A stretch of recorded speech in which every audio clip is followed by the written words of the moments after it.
Okay, yeah, we don't get a lot of these. I want some nasty. Are we having fun yet? So this is how the Spurs saved the franchise at the perfect time.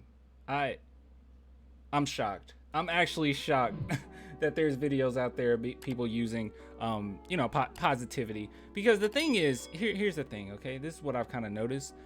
Within Spurs Nation, there's a lot of negativity. Not everybody, obviously, okay, but within the franchise, there's some negative comments that you hear all the time.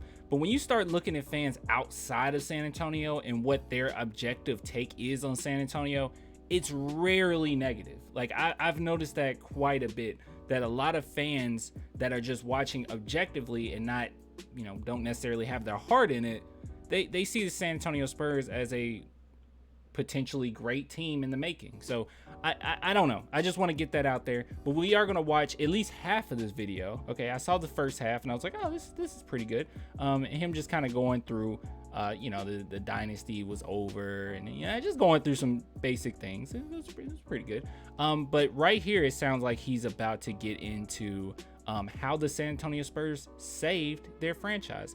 Now, before we talk about that really quick, I keep talking about this, but thank you guys so much about the shirts. All right, I know you're tired of hearing that, but just know more shirts are coming. I'm gonna ship out the ones that were sold already, and yeah, by the end of this week, and then I have more in the shop pretty soon. Particularly,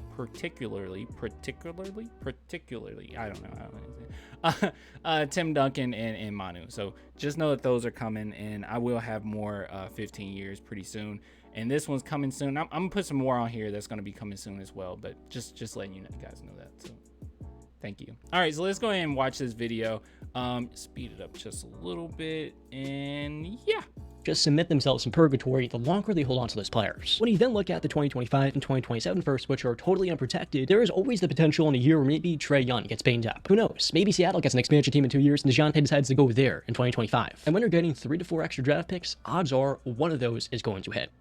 True. The rookie report. But now let's talk about what the future of this team looks like. In the draft, they took Jeremy Shohan, and at first, the pick to me was an immediate reach. But the more you think about what the Baylor forward can provide to the Spurs rebuild, the more I started to really lean into the selection. Did anyone else think it was a reach? I didn't think it was that much of a reach. Honestly, closer to the draft, I saw quite a few opinions that Sohan might go a little later. So then I was thinking, okay, well, maybe we can trade up to the 13th. With Charlotte and grab Sohan there, but obviously it didn't go down like that. But yeah, I don't know. I don't think a lot of people were shocked that he went 9th. I don't know. All accounts, Jeremy has the defensive potential to be an all-defensive player number 1, whose limitations right now is his offensive skill set. And while the jumper doesn't look broken, he has a good amount of work to do to really become a potent offensive player. And while his jump shot reminds me of Kawhi Leonard a lot, by the way. There's a lot of offensive questions with Germany's game. You said to yourself, for a team that developed Kawhi Leonard and Keldon Johnson into the offensive players they are now, San Antonio is one of those few franchises who you can trust to develop him. There's a good chance as a rookie he's going to spend time in the G League, as Josh Primo did last year. And when Primo started to show more flashes toward the end of the season, it was easy to see how a player the Spurs reached on, given where he was projected to go, actually happens to be a core pillar in this team's now legitimate rebuilds. Or more specifically, the tank job to get Victor. But what I really loved about San Antonio's draft wasn't actually Shohan. With the 20th overall pick, they took Malachi Branham out of Ohio State, and the pick to me was awesome value. Though he was projected to go right around that 20 spot, he reminds me a ton of another Columbus, Ohio product in Karis LeVert. He's another 19-year-old guard. I hear that a lot. People compare him to Karis LeVert a lot. I definitely see it, but man, I hear that a lot. When I initially did a review of his game, like before the draft even started, I was like, oh, he's a little bit of DeMar DeRozan, kind of.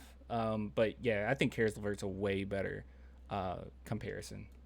With good size, a strong mid-range game, which you would like to think in a place like San Antonio can only be accentuated as he continues to develop into a higher volume three-point shooter and ideally a better defensive player. When the team then went with another guard 5 picks later and Blake Wesley out of Notre Dame, I was really surprised, because it felt like with DeJounte Murray, why are the Spurs taking all of these guards? The player Wesley reminds me of a lot is actually Tyrese Maxey, with his confidence and ability to sliver through a defense. Now he's bigger than Maxey, and just like Tyrese coming out of Kentucky has questions over whether or not his three-point shot can translate at the next level. The opportunity, coaching, and development will all be in favor of Blake as he can grow into the best version of himself at the next level.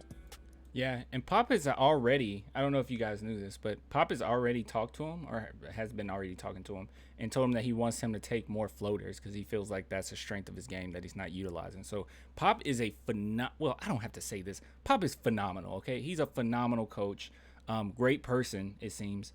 But yeah, anyways, he's really going to help him. I agree with that.